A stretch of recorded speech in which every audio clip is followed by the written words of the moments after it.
Hello fellow Herders of Blue and welcome to my channel. In this quick video I'll be showing you how to paint amazing looking TMM swords really easily. Let's get cracking.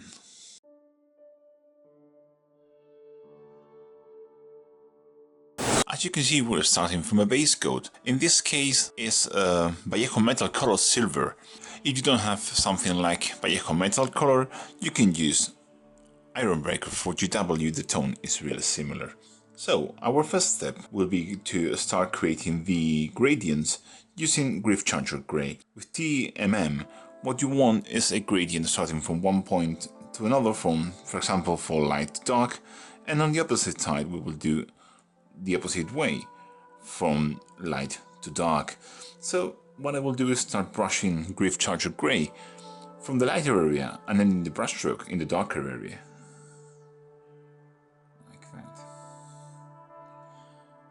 That way more paint will deposit there, and what we can do is just drop a bit more Gryph Gray there.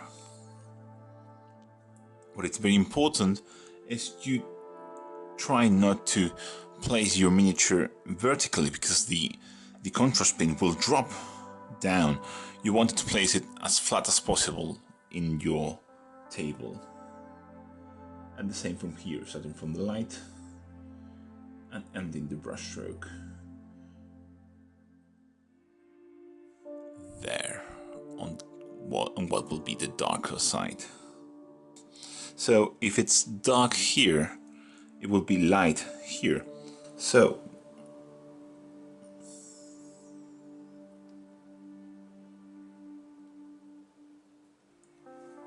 and again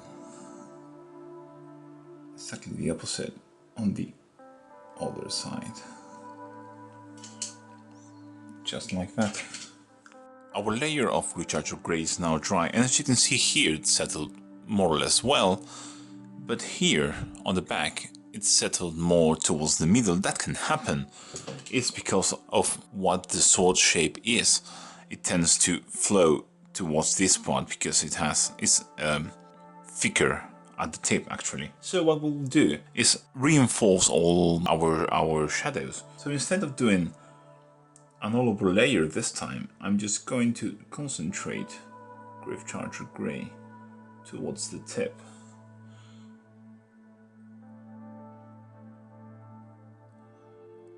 Just like that. And I will also reinforce all the shadows on the rest of the sword.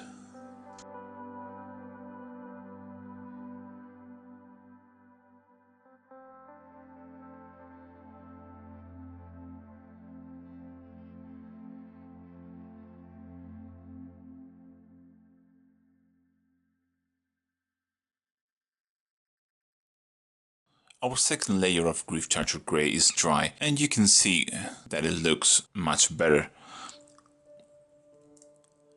Like here as well. But I want more contrast, so I'm going to do another layer. This time I will pick more, but I will again concentrate it towards the middle, but I want to still build a bit of the midtones. So I went there a bit farther than I wanted, but then I can feather it out.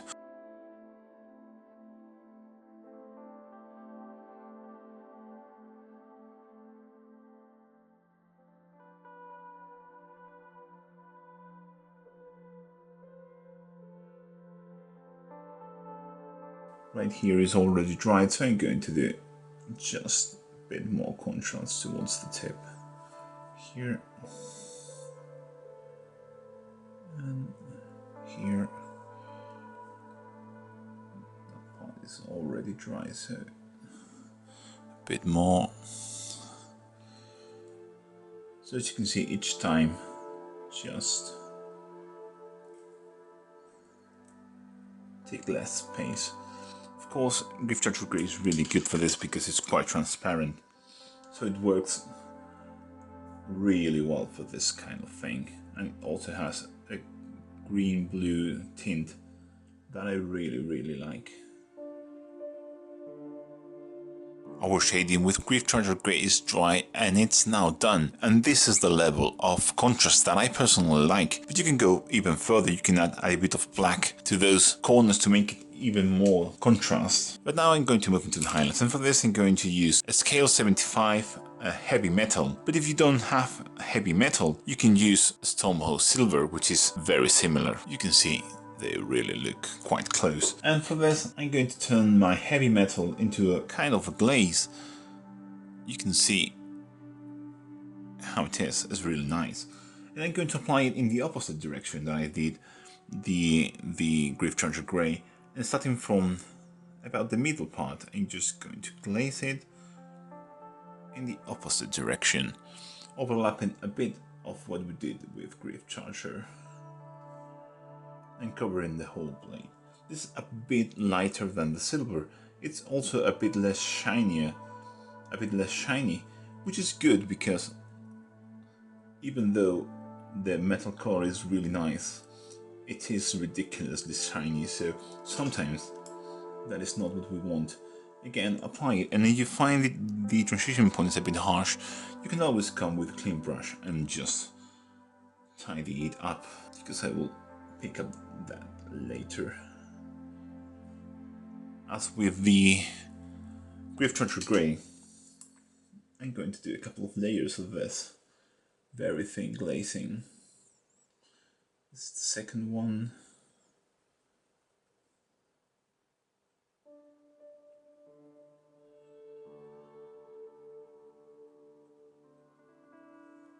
With that highlight done, we're going to move into the last step, and that is a final highlight using a scale 75 speed metal. If you don't have a scale 75 speed metal, you can make it by mixing Stormhost Silver with the white. About 50-50 will give you the tone of what speed metal is, which is really white. What I will do is just basically an edge highlight all across the blade.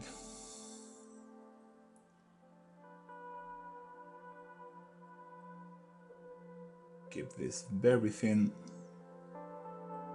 and very controlled.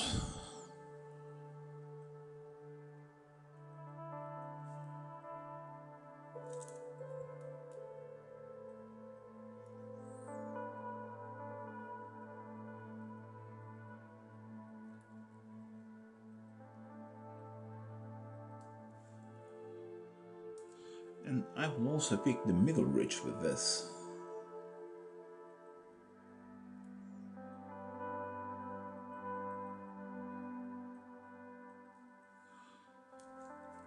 There is no trick for this, you just need to go and do it. Brace your hands against the table.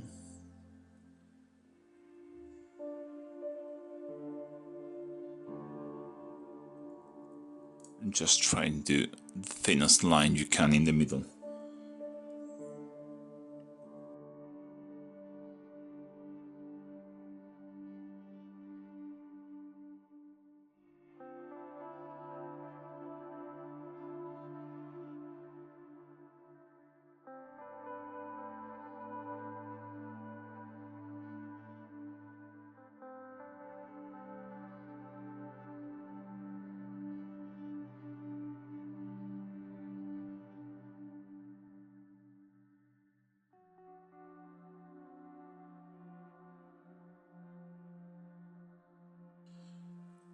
On top of that, you can turn your speed metal into a glaze as we did with the heavy metal. It's already very thin. And do a final highlight towards the extremes of each of the light side. It's very subtle, but it will give you a bit more contrast.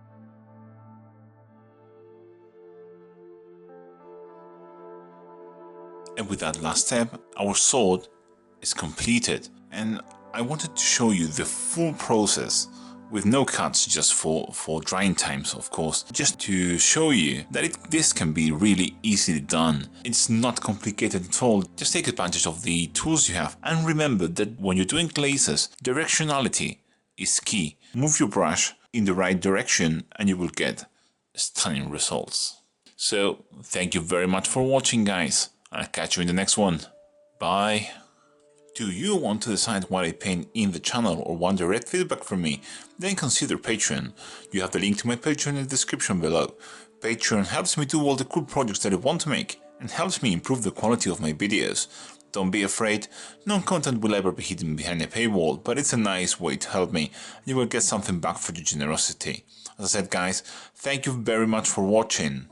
And a special thank you to Christophe Moret, Charles Armitage, Michael Boyer, Victor Domen, Chad Sansing, Josh Simpson, Manuel Vilela, Michael Young, JT Butler, Shasha Park, Elric H, G-Force, Dr. V, ALJN, Jonathan Ekelund, Leonard Lindemann, Kieran O'Morthile, Kit Leonard and Kevin Sulas for being the coolest persons in the planet.